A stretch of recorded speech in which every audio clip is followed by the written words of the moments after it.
help you feel what it's like to tuck your hips and make sure that it's the hamstrings and the obliques that turn on when you tuck your hips, you're gonna have your feet about 6 to 12 inches in front of a wall, so you're completely leaning back on it. And before you start, you should feel that you have your tailbone in contact and the upper or middle part of your ribs. Maybe your low back is not in contact, which is why I can put my hand here. Feeling your tailbone stay in contact, that's the most important thing. I want you to feel that your heels are gonna pull the floor backwards, but your feet won't literally move. What happens is your hips scoop under.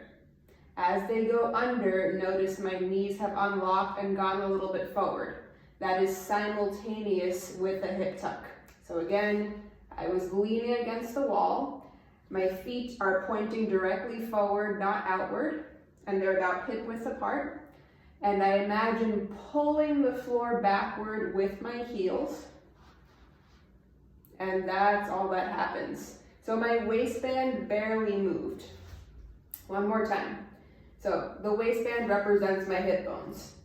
Right now, I'm pulling my heels back, my hips scoop under, and you should feel hamstrings and or obliques. Both of them do the same thing. The hamstrings tuck from underneath, the obliques tuck from up above. What should not happen is your tailbone should not come off the wall. That is the spine rounding in the lower back. That's not a hip tuck. So tailbone should stay in contact. Hips should go underneath. Knees will go forward. And how low you, let's call this a little squat. How low you squat down isn't as important as are you actually tucking the hips and making sure you feel the right muscles doing that. So perhaps you go a little lower. As you slide down, the knees go slightly more forward. Both things have to happen simultaneously. But again, if we're not keeping the tailbone on the wall, then it's not the right way to do it. One thing you could do is put a squishy ball or a pillow between the knees.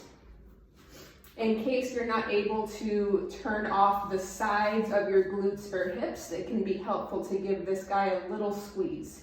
So setting up the same way, squeeze the knees just a little bit. You don't have to pop the ball, just like a 5 out of 10 squeeze. Heels pull back, knees unlock. And that's it.